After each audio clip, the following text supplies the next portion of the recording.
Hello student, good afternoon to all. Now we start your chemistry lecture, GOC, part 3, sorry, lecture 3, GOC, lecture 3. तो हमने कल आपको electrophile nucleophile के बारे में बताया था और न्यूक्लियोफिलिसिटी बताया था. ओके, तो न्यूक्लियोफिलिसिटी में लिख लो, nucleophilicity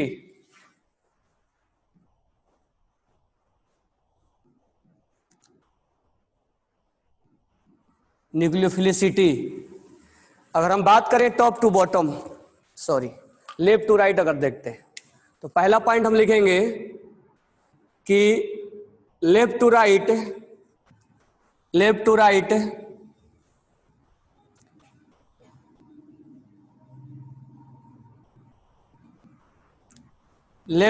nucleophilicity will decrease and basicity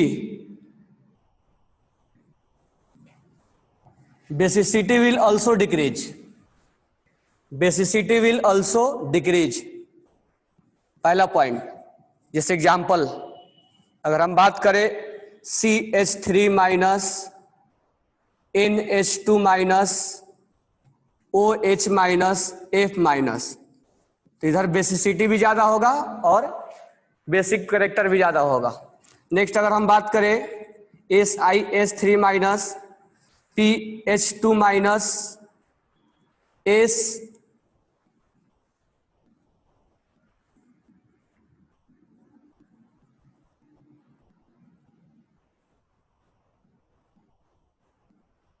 HS minus और Cl माइनस, अगर इसमें हम बात करें लेफ्ट टू राइट का ये होगा, तो बेसिसिटी भी लेफ्ट टू राइट डिक्रीज होगा और न्यूक्लियोफिलिक भी डिक्रीज होगा. Now next point, point number 2, अगर हम टॉप टू बॉटम बात करें, टॉप टू बॉटम कल हमने बता दिया था ये न्यूक्लियोफिलिसिटी मतलब क्या होना चाहिए, अनस्टेबल होना चाहिए. अनस्टेबल मतलब उसके पास इलेक्ट्रॉन क्लाउडिंग होना चाहिए. इलेक्ट्रॉन क्लाउडिंग होना चाहिए, इलेक्ट्रॉन जितना ज्यादा रहे उतना ही परेशान रहेगा वो, क्योंकि न्यूक्लियोफिलिसिटी में तो इलेक्ट्रॉन ज्यादा होना चाहिए. इलेक्ट्रॉन ज्यादा होगा तब हम न्यूक्लियोफाइल बोलेंगे. जितना ज्यादा इलेक्ट्रॉन क्लाउडिंग होगा उतना ही अनस्टेबल होगा, जितना ज्यादा अनस्टेबल होगा उतना ही उसकी न्यूक्लियोफिलिसिटी ज्यादा होगा. अब ये जो स्टेबिलिटी हम बहुत तरीके से चेक करते हैं. अब हम टॉप टू बॉटम बात करें तो टॉप टू अगर हम बॉटम बात करेंगे, ठीक है, तो न्यूक्लियोफिलिसिटी क्या होगा, nucleophilicity will increase. Nucleophilicity will increase, जैसे F minus Cl minus Br minus I minus, जैसे OH माइनस SH माइनस, जैसे NH2 minus PH2 minus. But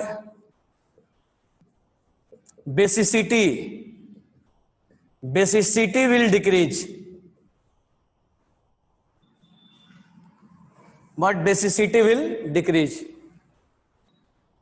2 point note down करना, बेसिसिटी विल डिक्रीज. तो left to right nucleophilicity will decrease and basicity will also decrease. Left to right nucleophilicity will decrease and basicity will also decrease. और top to bottom nucleophilicity will increase and basicity will also basicity will decrease. Top to bottom nucleophilicity बढ़ेगा लेकिन basicity घटेगा. Basicity मतलब base, मतलब Lewis base. Basicity मतलब Lewis base, जो H plus को जल्दी से अपना लोन पेयर क्या कर दे, डोनेट कर दे. जो H प्लस को अपना जल्दी से लोन पेयर डोनेट कर दे, जो लोन पेयर डोनेट करता है उसको बेस बोलते हैं. तो ये H प्लस के पास वैकेंट ऑर्बिटल है, 1s0 है, तो ये लोन पेयर को एक्सेप्ट कर लेगा. तो अगर हम इसमें अगर देखें कि अच्छा अच्छा बेस कौन है टॉप टू बॉटम में? तो अच्छा बेस जो होगा ये होगा, अच्छा बेस जो होगा ये होगा, अच्छा बेस F माइनस होगा। इसको हम ऐसे भी देख सकते हैं, अगर हम ऐसे मान के चलते हैं कि ये एसिड है, इसको मैं हटा रहा हूं, अगर मैं मान के चलो कि HCl, HF, HCl, HBr और HI ये क्या है? एसिडिक कैरेक्टर है। ये एसिडिक कैरेक्टर सबसे ज्यादा HI का होगा, ये बहुत अच्छा ही एसिड होगा एज कंपेयर टू HF। अगर मैं इसका कंजुगेट बनाऊं, कंजुगेट जो कि तुम आयनिक इक्विलिब्रियम में पढ़े होगे, अगर मैं इसका कंजुगेट बनाऊं तो आयनिक इक्विलिब्रियम क्या बोलता है कि इसका जो कंजुगेट होगा वो बेस होगा। तो ये अगर एसिड है तो ये इट्स कंजुगेट बेस होगा, ये सारे के सारे कंजुगेट बेस होंगे, कंजुगेट बेस होगा।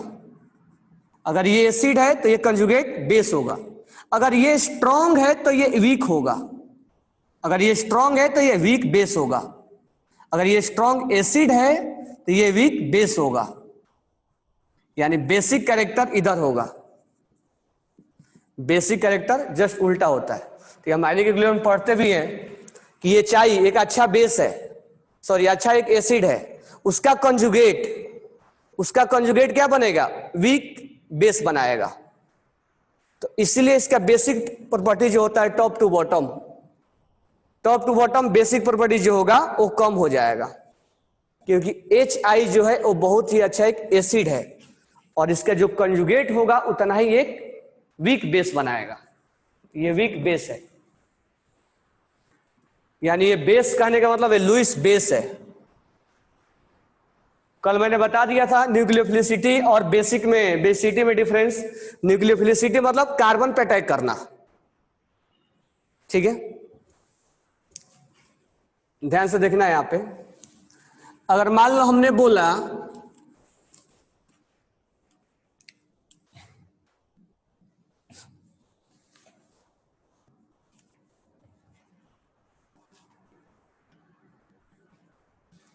OH माइनस ही लेते हैं, OH माइनस। अगर ये OH माइनस कार्बन प्लस को अपना लोन पेयर देता है, ये OH माइनस H प्लस को अपना लोन पेयर देता है, और ये OH माइनस अपना आयरन को देता है, मान लो आयरन +2 है, ठीक है। अगर ये OH माइनस अपना ये लोन पेयर कार्बन प्लस को देगा तो ये इलेक्ट्रोफाइल कहलाएगा। This one is called nucleophile, ये कहलाएगा न्यूक्लियोफाइल। अगर वही OH जब H प्लस को अपना देगा तो इस OH को हम बोल देंगे ये बेस का काम कर रहा है, ये अपना लोन पेयर इसको देगा तो ये बेस हो जाएगा, यानी यही OH यहां न्यूक्लियोफाइल हो गया है, वही OH यहां हम बेस हो गया है, यहां पर हमने बेस बोल दिया है। अगर यही OH जब लोन पेयर लिगेंड यानी अपना मेटल को देगा, जिसके पास वैकेंट ऑर्बिटल हो, कोऑर्डिनेशन कंपाउंड, जब OH इस मेटल को देगा तो ये लिगेंड का काम करेगा। यानी कि हम एक OH को तीन तरीके से देख पा रहे हैं, एक OH न्यूक्लियोफाइल भी है, एक OH बेस भी है और एक OH लिगेंड भी है। जब ये OH कार्बोकेटायन को अपना लोन पेयर डोनेट करेगा तो एक न्यूक्लियोफाइल कहलाएगा। जब ये OH अपना लोन पेयर H प्लस को डोनेट करेगा तो ये बेस कहलाएगा, लुईस बेस। जब ये OH अपना लोन पेयर वैकेंट ऑर्बिटल को डोनेट करेगा तो ये लिगेंड का काम कहलाएगा। यानी यही तीन चीजें हमें अलग अलग देखने को मिलते हैं, यानी OH act as a nucleophile, base as well as ligand. तो यही हम यहां देख रहे हैं बेसिसिटी और न्यूक्लियोफिलिसिटी। अब हमें न्यूक्लियोफिलिसिटी मतलब कौन ज्यादा परेशान है, परेशानी, तो ये हमेशा परेशानी नहीं, इलेक्ट्रॉन डेंस कहां ज्यादा है। तो ध्यान रखना लेफ्ट टू राइट जब जाएंगे तो लेफ्ट टू राइट न्यूक्लियोफिलिसिटी और बेसिसिटी दोनों घटता है। टॉप टू बॉटम न्यूक्लियोफिलिसिटी जो होगा वो बढ़ेगा लेकिन बेसिसिटी घटेगा, बेसिसिटी जो होगा वो घटेगा। अब बेसिसिटी कैसे घटेगा, यानी बेस, लुईस बेस का प्रॉपर्टीज घटेगा। कैसे, तो हम यहां से भी सीख सकते हैं। HI जो है एक अच्छा HI एक अच्छा एसिड है, तो इसका कंजुगेट अगर ये स्ट्रॉन्ग है तो ये वीक बेस बनाएगा।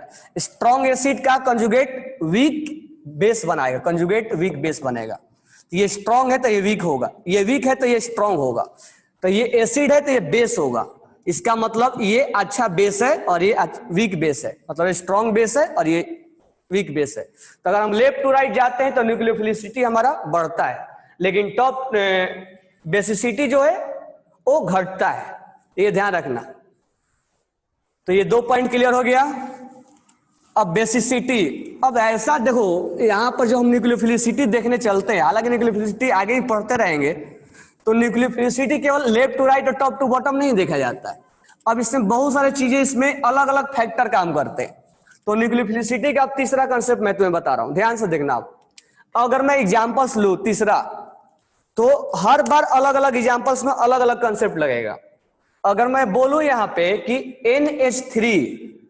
NH3 और H2O, अभी मैं बात कर रहा था NH2 माइनस का और OH माइनस का, ठीक है। अब ये कंसेप्ट चेंज हो जाएगा, अब ये कंसेप्ट बिल्कुल वहां से अलग हो जाएगा, इसका कंसेप्ट इसके कंसेप्ट में डिफरेंस हो जाएगा।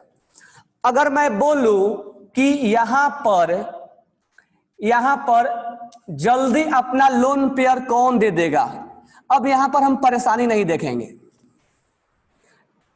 जल्दी अपना लोन पेयर कार्बोकेटाइन को कौन दे देगा, ये दे देगा कि ये दे देगा, हम बोलेंगे ये दे देगा।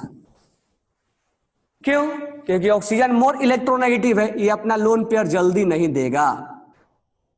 यहां पर अब कंसेप्ट चेंज हो गया हमारा, एक न्यूक्लियोफिलिसिटी का यहां पर कंसेप्ट चेंज हो गया। यहां पर हम परेशानी देख रहे थे, कौन परेशान था, तो यहां N पे माइनस और O पे माइनस, कौन परेशान है, मोर इलेक्ट्रोनेगेटिव मोर स्टेबल, तो ये परेशान था, इसीलिए इसका न्यूक्लियोफिलिसिटी ज्यादा था, यानी ये जल्दी अपना लोन पेयर डोनेट कर रहा था। अगर यहां पर हम देखें तो ये नहीं देखेंगे कौन परेशान है, इस पे तो चार्ज है ही नहीं, ये तो न्यूट्रल है दोनों, मतलब चार्ज के अकॉर्डिंग ये तो न्यूट्रल है। अब यहां देखेंगे लोन पेयर कौन जल्दी डोनेट करेगा, तो ये मोर इलेक्ट्रोनेगेटिव है, मोर इलेक्ट्रोनेगेटिव जल्दी अपना इलेक्ट्रॉन लोन पेयर जल्दी डोनेट ही नहीं करता, इसीलिए न्यूक्लियोफिलिसिटी ये ज्यादा है, ये जल्दी अपना लोन पेयर डोनेट करेगा। तो इसका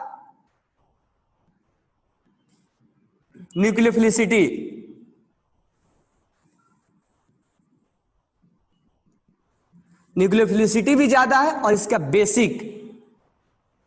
बेसिसिटी भी ज्यादा है। तो ये दोनों ही केस में अब यहां पर हम चेक कर लेंगे कि किसका न्यूक्लियोफिलिसिटी ज्यादा है और बेसिसिटी ज्यादा है। तो यहां हम चेक करें कौन अपना लोन पेयर डोनेट करेगा। अगर ये इसको डोनेट किया तो हम न्यूक्लियोफिलिसिटी बोलेंगे, इसको डोनेट किया ये तो हम बोलेंगे बेसिसिटी। दोनों ही केस में कंसेप्ट एक जैसा होगा, तो ऐसा नहीं होगा कि ये ज्यादा है तो ये भी ज्यादा हो, दोनों उल्टा भी हो सकते हैं। तो अभी देखे हमने टॉप टू बॉटम में। और जो कंसेप्ट नंबर 4 में अगर मैं बोलूं OH माइनस में और H2O में किसका ज्यादा होगा, न्यूक्लियोफिलिसिटी और बेसिसिटी। अब यहां पर ये देखना है, अब यहां पर कंसेप्ट लगेगा कौन परेशान है।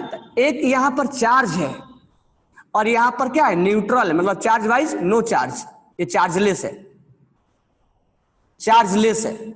तो चार्जलेस है तो चार्ज वाला ज्यादा परेशान होगा, इसीलिए अपना लोन पेयर जल्दी कार्बन प्लस को देना चाहेगा या H प्लस को देना चाहेगा, क्योंकि ये परेशान है चार्ज की वजह से। ठीक है, तो इसका मतलब ये जो है न्यूक्लियोफिलिसिटी जो हो जाएगा, न्यूक्लियोफिलिसिटी इसका ज्यादा होगा और बेसिसिटी भी इसका ज्यादा होगा, बेसिसिटी भी ज्यादा होगा। अब यहां कंसेप्ट कैसे लेके जाएंगे कि ये चार्ज है और एक चार्जलेस है, तो चार्ज वाला ज्यादा परेशान होगा इसलिए जल्दी देना चाहेगा अपना ये लोन पेयर। इस केस में ये न्यूक्लियोफिलिसिटी इसका ज्यादा हुआ और इसका कम होगा, तो यहां कंसेप्ट हम अलग देख रहे हैं। तो कहने का मतलब है कि एक न्यूक्लियोफिलिसिटी देखने के लिए हमें अलग अलग चीजें देखना पड़ता है, एक बार में हम नहीं सीख पाएंगे कि न्यूक्लियोफिलिसिटी कैसे देखेंगे। तो 4-5 कंसेप्ट बताए तुम्हें। अब देखो नेक्स्ट कंसेप्ट, अगर हम देखें 5वां कंसेप्ट में, अब यहां ध्यान दो, अगर मैं बोलूं यहां पर ये CH3, ध्यान देना CH3 और CH3 और यहां प्लस है। अगर मैं बोलूं यहां पर H H H और यहां प्लस है, अब मैं बोलूं न्यूक्लियोफिलिसिटी किसका ज्यादा है, ठीक है।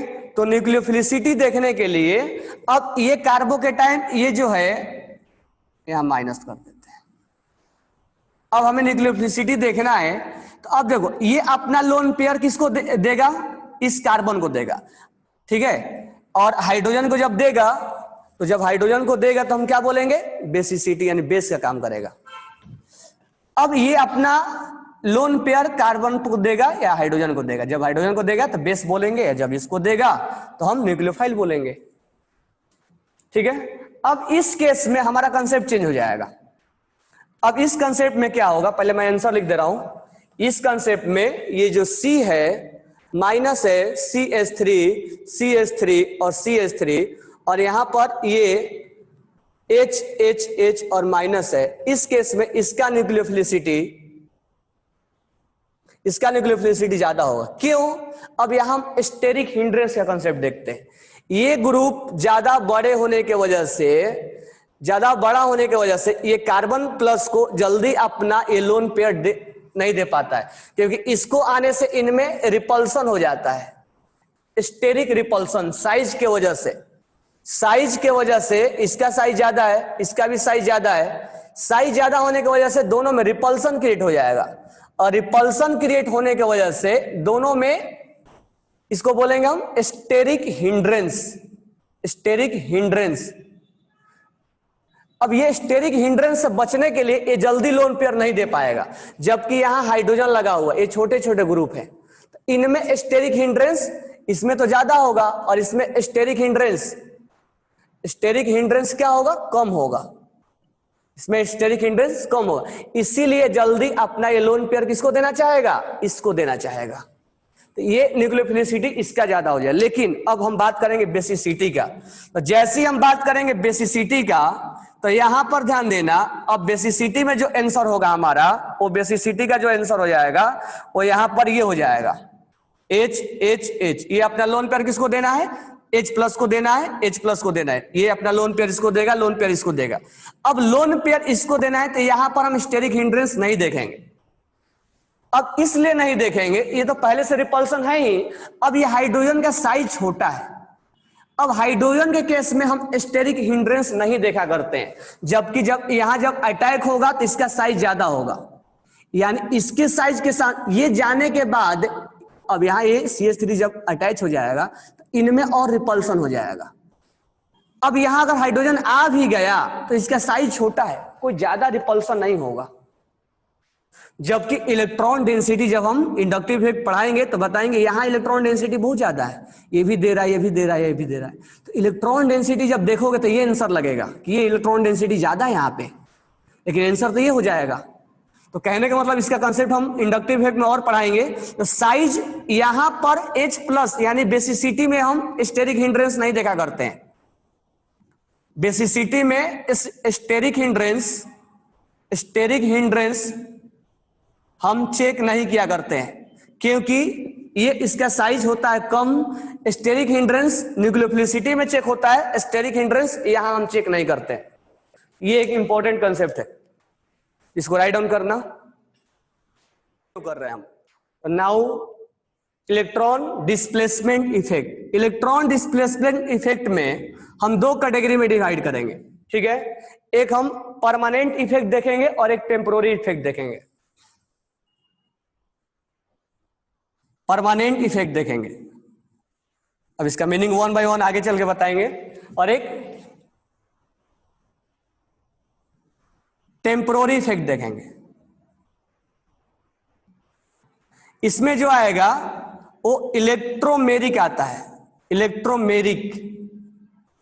इसमें जो आता है वो आता है इंडक्टिव इफेक्ट। इंडक्टिव इफेक्ट जिसको हम बोलते हैं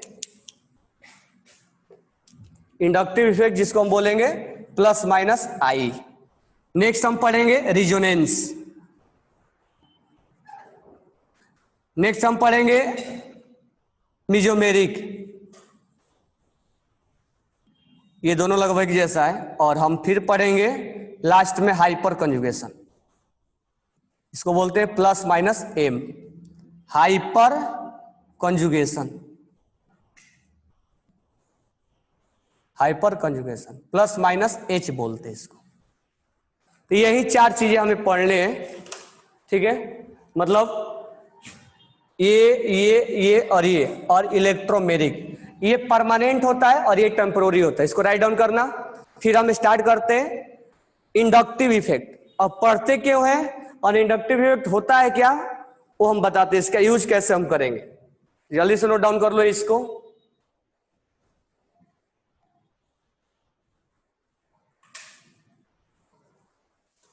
now start electron displacement effect. सबसे बड़ी बात यह है कि हम पढ़ते क्यों है। तो मान लो यहाँ पे हमने एक रिएक्शन करवाया, ठीक है, यहाँ Cl लगा हुआ है और यहाँ CH3 है, यहाँ CH3 है और यहाँ पर मान लो, चलो CH3 ले लेते हैं, इस पे OH ने अटैक करवाया, बीच में ये Cl वाला बॉन्ड टूटा, ये कौन सा हुआ बॉन्ड टूटा, तो ये बॉन्ड टूटा तो ये हेट्रोफ्यूजन हुआ ये, क्योंकि ये प्लस और माइनस में कन्वर्ट हो गया। अब यहां पर जो इंटरमीडिएट बना, अब इस इंटरमीडिएट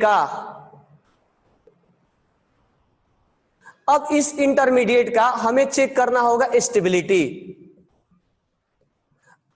अब ये स्टेबल है या नहीं है, यहां से यहां ये बन पाएगा या नहीं बन पाएगा, उसका हमें स्टेबिलिटी चेक करना है। और जो हम स्टेबिलिटी चेक करते हैं वो प्लस माइनस आई से करते हैं, या प्लस माइनस एम से करते हैं, या प्लस माइनस एस से करते हैं, इंडक्टिव से, रिजोनेंस से या मेसोमेरिक से और हाइपर से हम चेक किया करते हैं, ठीक है। तो इसका यूज हमें ऐसे करना है। अगर मान लो हमने लिया एक रिंग, बेंजीन रिंग, और इस पे हमने लगा दिया CHO लगा दिया, ठीक है, हमने इस पे CHO लगा दिया। अगर हम इस पे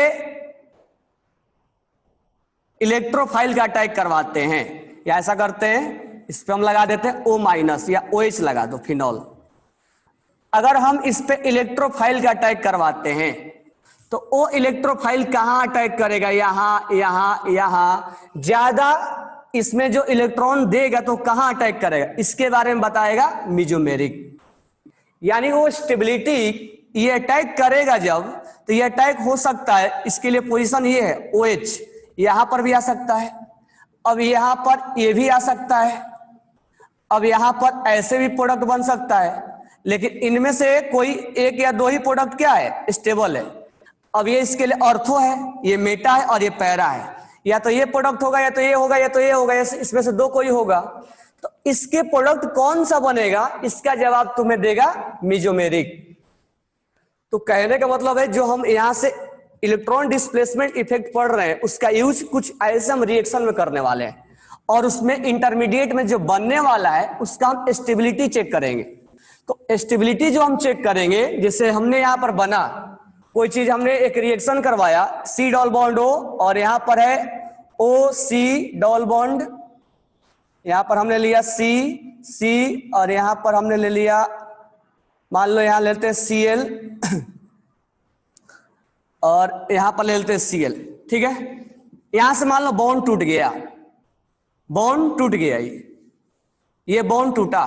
अब बॉन्ड टूटने के बाद, यहां कार्बन ले लो, बॉन्ड टूटने के बाद ये बना प्लस,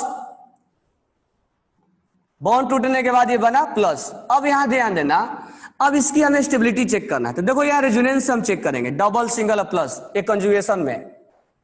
अच्छा, प्लस माइनस आई से चेक करेंगे, तो यहां से यहां बनेगा या नहीं बनेगा, इस चीज का हम जो चेक करेंगे, यानी स्टेबिलिटी के इंटरमीडिएट का जो हम स्टेबिलिटी चेक करेंगे वो इन्हीं तीनों से हम करेंगे, इंडक्टिव से, मेसोमेरिक से, हाइपर से।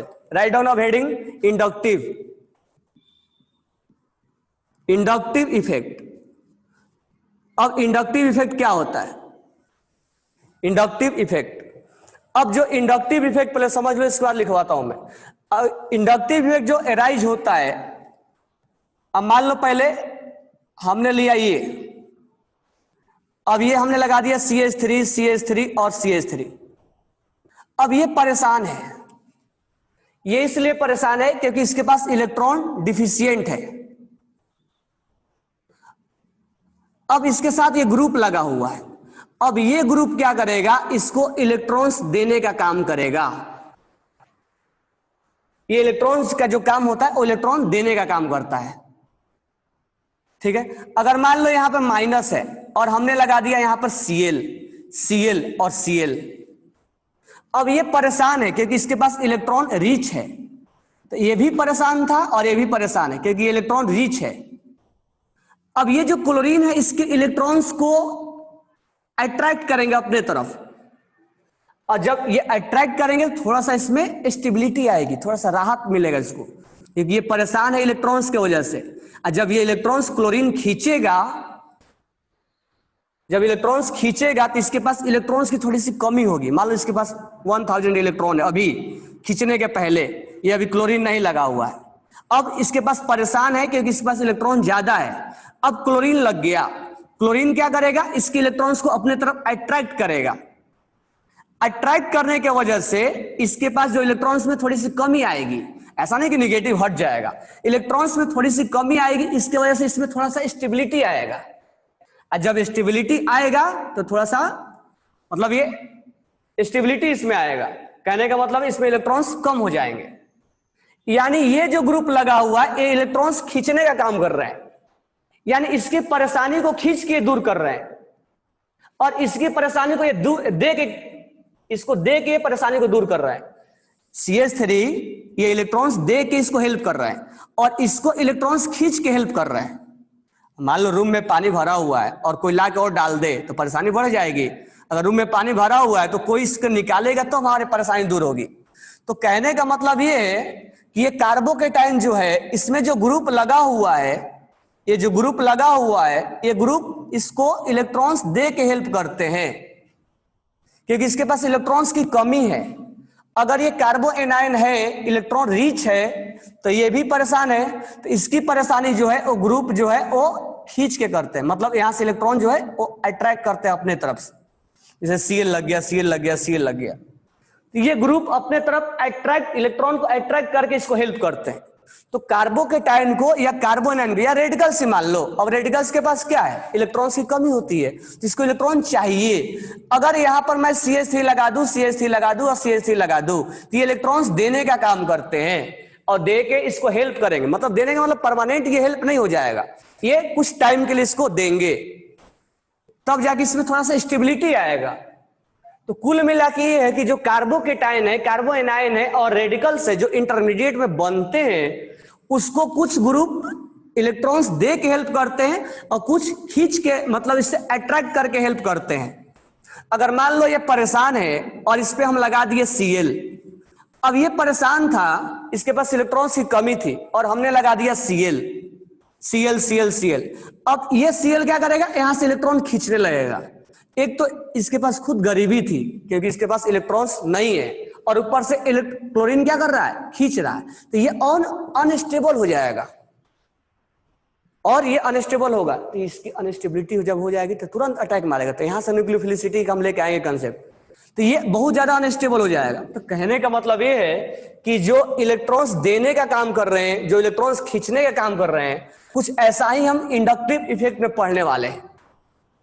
इंडक्टिव इफेक्ट में कुछ ऐसा ही हम पढ़ने वाले हैं कि जो कार्बोकेटाइन है वो कौन कौन ग्रुप उसको दे के हेल्प करते हैं, कौन कौन ग्रुप उससे इलेक्ट्रॉन्स खींच के हेल्प करते हैं, कौन उसको परेशान करते हैं, किसकी स्ट्रेंथ ज्यादा है, किसकी स्ट्रेंथ कम है, इसी चीज के बारे में बताएगा इंडक्टिव इफेक्ट। इसी चीज के बारे में बताएगा इंडक्टिव इफेक्ट, ठीक है। तो कहने का मतलब है कि हम इंडक्टिव इफेक्ट पढ़ क्यों रहे, इलेक्ट्रॉनिक डिस्प्लेसमेंट पढ़ क्यों रहे, स्टेबिलिटी चेक करने के लिए। और स्टेबिलिटी चेक करेंगे या कार्बोकेटाइन का या कार्बोएनाइन का या रेडिकल्स का हम स्टेबिलिटी चेक करेंगे। अगर मेरे पास इलेक्ट्रॉन्स की कमी है तो मेरे साथ ऐसा ग्रुप अटैच होना चाहिए जो मेरे को इलेक्ट्रॉन्स दे। अगर मेरे पास बहुत सारा इलेक्ट्रॉन है तो मेरे पास ऐसे ग्रुप होना चाहिए जो इलेक्ट्रॉन्स ले, मेरे से खींचे, तब मेरी स्टेबिलिटी बढ़ेगी। तो कार्बोकेटाइन, कार्बोएनाइन, फ्री रेडिकल्स का स्टेबिलिटी घटाना और बढ़ाना इस चीज के बारे में इंडिकेट करेगा। इसीलिए हम इंडक्टिव इफेक्ट पढ़ते हैं, यानी हमें उस ग्रुप की जानकारी चाहिए, कौन ग्रुप देने का काम करता है, कौन ग्रुप खींचने का काम करता है, कौन उसको हेल्प कर रहा है इलेक्ट्रॉन्स देके, कौन खींच के हेल्प कर रहा है, या कौन उसको परेशान कर रहा है, इस चीज का हमें जानकारी चाहिए। तो हम इसीलिए इंडक्टिव इफेक्ट पढ़ते हैं। तो इंडक्टिव इफेक्ट जो हम पढ़ेंगे, मान लो हमने एक कार्बन लिया, यहां से Cl लग गया, अब यहां पोलरिटी है, क्लोरीन का इलेक्ट्रॉनिविटी जो होता है कार्बन से ज्यादा होता है, तो ये इलेक्ट्रॉन जो है इधर से खींचेगा, ये इलेक्ट्रॉन जो है वो इधर से खींचेगा। अब ये अपना जो ये इसका इलेक्ट्रॉन एक्टिविटी जब ज्यादा है तो इलेक्ट्रॉन इधर से खींचेगा, तो इसका जो इफेक्ट है केवल इसी कार्बन पे नहीं रहेगा, इसका इफेक्ट इस पे भी रहेगा, इसका इफेक्ट इस पे भी रहेगा। हाँ, जो इलेक्ट्रॉन्स इधर से खींचने का ये स्टार्ट करेगा तो यहां से इलेक्ट्रॉन ज्यादा खींचेगा, मतलब ये इलेक्ट्रॉन्स इसका इफेक्ट जो है खींचने का वो यहां पर ज्यादा होगा, यहां पे कम होगा, यहां पे और कम होगा, मतलब तीसरे कार्बन तक इसका इफेक्ट चलता है, उसके बाद इसका इफेक्ट नहीं चलेगा। जब ये इलेक्ट्रॉन खींचेगा तो यहां पार्शियल निगेटिव हो जाएगा, पार्शियल पॉजिटिव हो जाएगा, ठीक है। तो यहां पर पार्शियल हो जाएगा पॉजिटिव और यहां पर हो जाएगा आपका पार्शियल पॉजिटिव। ये इंडिकेट कर रहा है कि यहां पर थोड़ा ज्यादा पॉजिटिव होगा, कम होगा और कम होगा। ये जितना इसके पास में होगा उतना ही इसको, मतलब हम इलेक्ट्रॉनिक इफेक्ट क्यों पढ़ रहे हो तो समझा दिया, इंडक्टिव इफेक्ट। अब ये हम यहां इसके डिफिनेशन के लिए दे रहे हैं। अब ये इसको अट्रैक्ट कर रहा है, तो ये अट्रैक्ट करेगा तो ये इलेक्ट्रॉन इधर खींचा चला जाएगा। इसका जो इफेक्ट होता है सबसे ज्यादा इस कार्बन पे होगा, और ये जो खींचने का इफेक्ट होगा इस पे कम होगा और इस पे और कम होगा। ये लगभग 3 कार्बन तक अपना इफेक्ट दिखाता है, उसके बाद इसका इफेक्ट नेग्लिजिबल हो जाता है। तो कहने का मतलब ये हुआ कि ये इंडक्टिव इफेक्ट, यानी इंडक्टिव इफेक्ट, अब ये जो ग्रुप लगा हुआ है ये खींचने का काम कर रहा है। कुछ ऐसे ग्रुप होंगे जो देने का काम करेंगे, ठीक है, कुछ ऐसे ग्रुप होंगे जो अपना इलेक्ट्रॉन देने का काम करेंगे, जैसे C और यहां मैं लगा दूं OH। अब यहां इलेक्ट्रोनेगेटिविटी की वजह से खींचेगा नहीं, इसके पास है लोन पेयर, और ये लोन पेयर इसको, या हम ऐसा लिख देते हैं O- है, O- समझते हैं। अब ये जो है, अब ये हम नहीं बोलेंगे कि ऑक्सीजन का इलेक्ट्रोनेगेटिविटी ज्यादा इसलिए खींचेगा, नहीं, ये परेशान था तो ये अपना इलेक्ट्रॉन इधर डोनेट करने की कोशिश करेगा, ये अपना इलेक्ट्रॉन इधर डोनेट करने की कोशिश करेगा ताकि इसकी परेशानी, या ये समझ लो कि ये इधर खींचने का काम करेगा।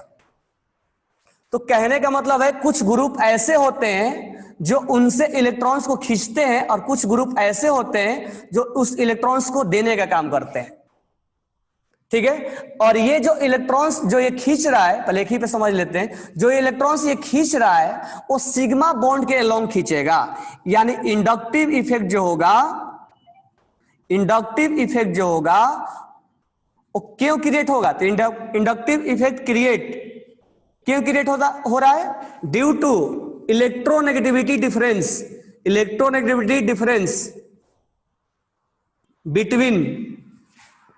बिटवीन टू एटम के वजह से, इलेक्ट्रोनेगेटिविटी डिफरेंस की वजह से ये जो है ये प्लस और माइनस क्रिएट हो रहा है। सेकेंड पॉइंट, ये जो अपना इलेक्ट्रॉन्स खींचने का काम करता है वो सिग्मा बॉन्ड के अलोंग खींचेगा, यानी इंडक्टिव इफेक्ट में जो इलेक्ट्रॉन्स अट्रैक्ट होगा या इलेक्ट्रॉन्स दिया जाएगा वो sigma bond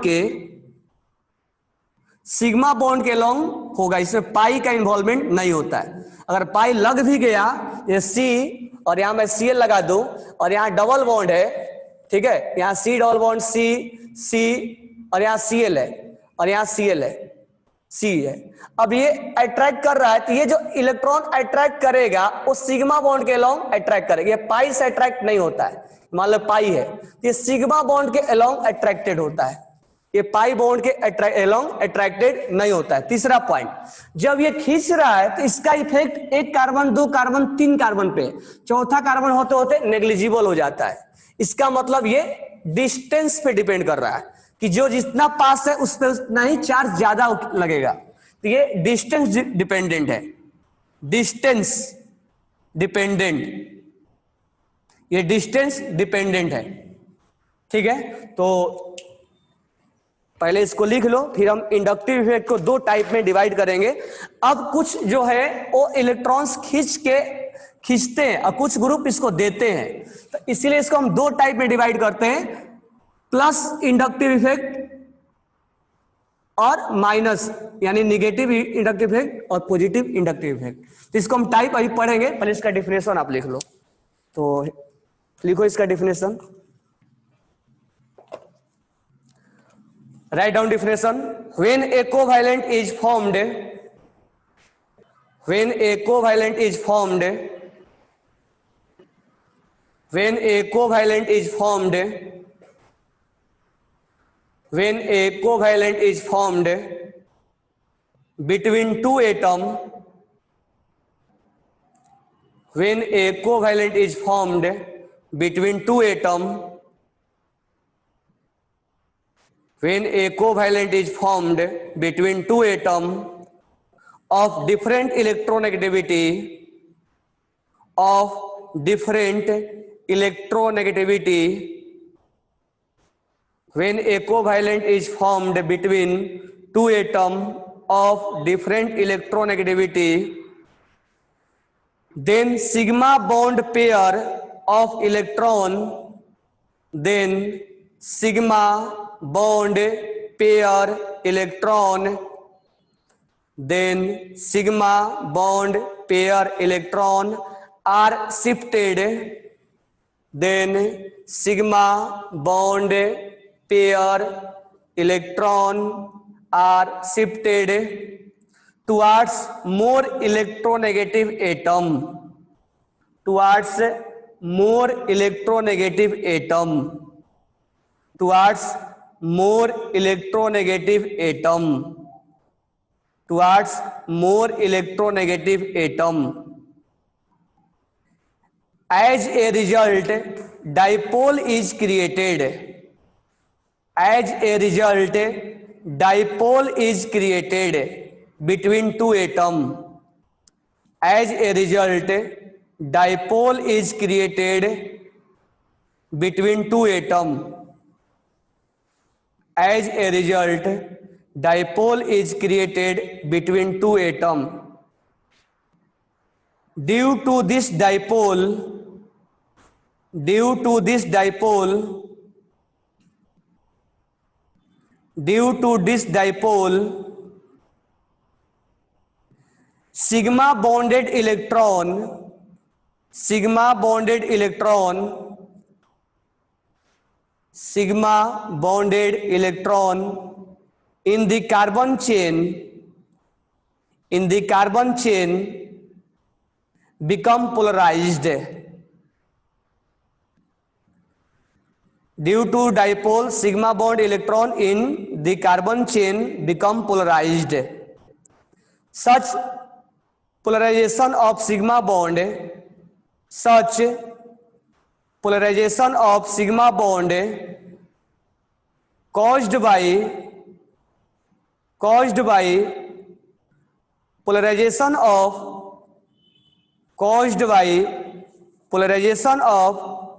adjacent sigma bond, adjacent sigma bond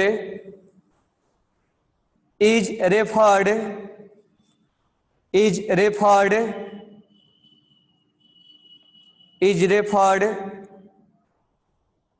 to as inductive effect.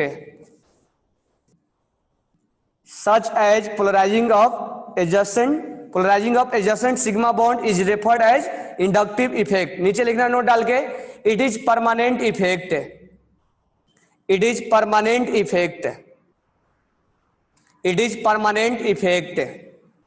Next point लिखना, it is distance dependent, it is distance dependent, it is distance dependent, it is distance dependent. Third point लिखना, it operate through sigma bond not through pi bond, it operate through sigma bond not pi bond, it operate through sigma bond not pi bond. आगे लिखना, it is negligible after third carbon, it is negligible after third carbon, it is negligible after third carbon, it is negligible after third carbon. Next point लिखना, polarity of CH bond is considered to be negligible, polarity of CH bond, polarity of CH bond is considered to be negligible, polarity of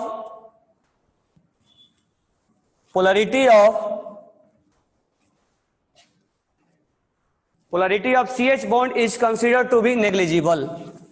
तो कहने का मतलब ये है कि अगर उस कंपाउंड के अंदर मोर इलेक्ट्रोनेगेटिव और लेस इलेक्ट्रोनेगेटिव लगा हुआ एटम, उस पर पोलरिटी डेवलप होगा और एक कोई इलेक्ट्रॉन्स को खींचेगा या तो उसको कोई देगा। अब आगे ध्यान से देखना, इंडक्टिव इफेक्ट को हम दो टाइप से डिवाइड करते हैं, तो write down, inductive effect are two type, inductive effect are two type, दो टाइप के हैं, एक ऐसा ग्रुप होगा जो उसको इलेक्ट्रॉन्स देने का काम करेगा और एक ऐसा ग्रुप होगा जो इलेक्ट्रॉन्स खींचने का काम करेगा। मान लो यहां पर लगा हुआ कार्बन लगा हुआ एक ऐसा ग्रुप है जो इलेक्ट्रॉन्स को खींचने का काम करेगा और एक ऐसा ग्रुप है जो इलेक्ट्रॉन्स को देने का काम करेगा। ठीक है, तो जो खींचने का काम करेगा उसको हम बोलेंगे minus I, negative inductive effect, negative inductive effect. और जो ग्रुप देने का काम करेगा उसको हम बोलेंगे positive inductive effect, positive inductive effect. तो कहने का मतलब ये हुआ, कुछ ग्रुप ऐसे होते हैं जो इलेक्ट्रॉन्स खींचने का काम करते हैं, वो हेल्प करेंगे या ना करेंगे वो अलग बात है, लेकिन जो खींचेगा ग्रुप, उस ग्रुप को हम बोलेंगे, उस ग्रुप का नाम देंगे निगेटिव इंडक्टिव इफेक्ट। और जो ग्रुप देने का काम करेगा इसको, उसको हम बोलेंगे positive inductive effect. Write down, negative inductive effect and positive inductive effect. इसको हम बोलते हैं प्लस आई और इसको बोलते हैं माइनस आई, माइनस आई और इसको बोलेंगे प्लस आई। यानी जो ग्रुप देने का काम करेगा इसको, उसको हम बोलेंगे प्लस आई, जो ग्रुप इससे खींचने का काम करेगा उसको हम नाम देते हैं माइनस आई। ये हो गया आपका माइनस आई, और ये देने का काम करेगा तो हम प्लस आई बोलेंगे। अब यहां पर हम तुम्हें लिख के दे रहे हैं कौन कौन से ग्रुप जो है वो देने का काम करता है और कौन कौन से ग्रुप वो खींचने का काम करता है। तो हम यहां से लिखेंगे माइनस आई इफेक्ट, यानी माइनस आई इफेक्ट का मतलब कौन खींच रहा है। तो कौन कौन, यहां पर हम सीक्वेंस वाइज देखेंगे। पहला जो है NR3, यहां प्लस वाला, फिर है होगा S, ये फ्री वैलेंसी है जहां से जुड़ेगा, ये ग्रुप से जुड़ रहा है इसलिए फ्री वैलेंसी यहां दिखाया गया है, SR3+। ये सीक्वेंस वाइज लिखा हुआ है, किसका पावर ज्यादा है खींचने का, उसके बाद इसका है, उसके बाद है NH3+, ठीक है, उसके बाद है NO2, उसके बाद है SO2R, उसके बाद है CN, उसके बाद है CHO, उसके बाद है COOH, उसके बाद है फ्लोरीन, फिर है क्लोरीन, फिर है ब्रोमीन, फिर है आयोडीन, ठीक है, फिर है OR, फिर है OH, फिर है C++CH, फिर है NH2, फिर है C6H5, फिर है CH++CH2, फिर है H। तो कहने का मतलब इतना ग्रुप आपको बाय हार्ट होना चाहिए।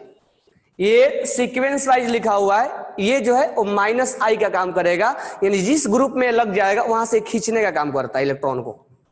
तो ये सबसे स्ट्रॉन्ग है और ये सबसे वीक है। तो ये सबसे स्ट्रॉन्ग, वीक उससे वीक, मतलब ये NO2 लग जाएगा तो खींचने का काम करेगा। CN यानी अगर प्लस लग गया तो सोचो प्लस वाला खींचने का काम करेगा क्योंकि इसको इलेक्ट्रॉन चाहिए। CHO, तो इसके बारे में अभी आगे बताते हैं। CHO, अब देखो फ्लोरीन खींचने का काम करेगा, क्लोरीन, ब्रोमीन, आयोडीन, लेकिन फ्लोरीन से भी स्ट्रॉन्ग ये होगा, ये ज्यादा इसके पास पावर है खींचने का, ठीक है। तो ये हो गया inductive effect, minus inductive effect, यानी ये माइनस आई है। अब हम प्लस आई लिख रहे हैं। प्लस आई मतलब जो देने का काम करता है, जो इलेक्ट्रॉन्स खींचने का नहीं, इलेक्ट्रॉन्स देने का काम करेगा। ओके, तो ये इलेक्ट्रॉन्स देने का काम करेगा, तो उसमें जो होगा प्लस आई। प्लस आई कौन होगा? तो प्लस आई में आपका हो जाएगा O minus, COO minus, CCS3 whole thrice, ठीक है। CH whole twice, CH2 CH3, ठीक है। फिर है CH3, फिर है T, फिर है D, ड्यूटेरियम, ट्रिटियम, और फिर है हाइड्रोजन, मतलब ये वाला। तो कहने का मतलब इतना जो ग्रुप है ये, अगर ये ग्रुप यहां लग गया C में और O माइनस में, तो ये इलेक्ट्रॉन्स इसको देने का काम करेगा, यानी प्लस आई होगा। अगर ये लग गया तो ये देने का काम करेगा, यानी माइनस वाला कभी ले नहीं सकता है, माइनस वाला कभी भी दे चाहेगा तो देगा। ये जो है ये CCH3 होल, ये है, ये कभी भी देगा। CH3 CH2, ये अगर ये लग गया इथाइल, इथाइल देने का काम करेगा। अगर मिथाइल लग गया तो मिथाइल देने का काम करेगा। ट्रिटियम, ड्यूटेरियम और प्रोटियम में सबसे ज्यादा देगा कौन? ट्रिटियम, ड्यूटेरियम, देन ये आपको कंपेयर करने के लिए आएगा। तो ये जो ग्रुप है वो खींचने वाला काम करता है, और ये ग्रुप जो है वो देने का काम करता है, यानी ये माइनस आई है और ये प्लस आई है। ये इतना आपको बाय हार्ट होना चाहिए, ठीक है। अगर मैं इस पे, तो हमारा इंडक्टिव इफेक्ट जो है वो दो पार्टों में डिवाइड हो गया, एक देने वाला ग्रुप होता है और एक लेने वाला ग्रुप होता है। अगर हम इसके बारे में पढ़े एप्लीकेशन, कि इसका यूज कहाँ कहाँ हम करने का हाल है, तो इसका अगर हम एप्लीकेशन पढ़े, तो अगर मैं बोलूं कि यहां पर लगा हुआ है C और यहां पे लगा हुआ है आपका CH3, यहां पे लगा हुआ है CH3H, यहां पे लगा हुआ है CH3H और यहां H, यहां पे लगा हुआ है HHH, यहां पे लगा हुआ है ClHH, यहां पे लगा हुआ है Cl और H, यहां पे लगा हुआ है Cl और Cl। अब ध्यान देना, अगर मैं इसको 1 बोलूं, 1 2 3 4 5 6 और ये 7, अगर मैं बोलूं 1 to 7 में आपको पहला निकालना स्टेबल, यानी इसको कार्बोकेटाइन बोलते हैं, पहले बता दिया हूं, इसको बोलते हैं कार्बोकेटाइन। मान लो रिएक्शन हुआ, रिएक्शन के दौरान हमें मिला, बीच में इंटरमीडिएट में मिला, अब हमें 1 to 7 में हमें स्टेबिलिटी चेक करना है। तो application number 1, stability of carbocation. Carbocation, अगर हमें कार्बोकेटाइन चेक करना है कौन ज्यादा स्टेबल है 1 to 7 में, तो मुझे सीक्वेंस लिख के भेजो 1 to 7 में कौन ज्यादा स्टेबल है।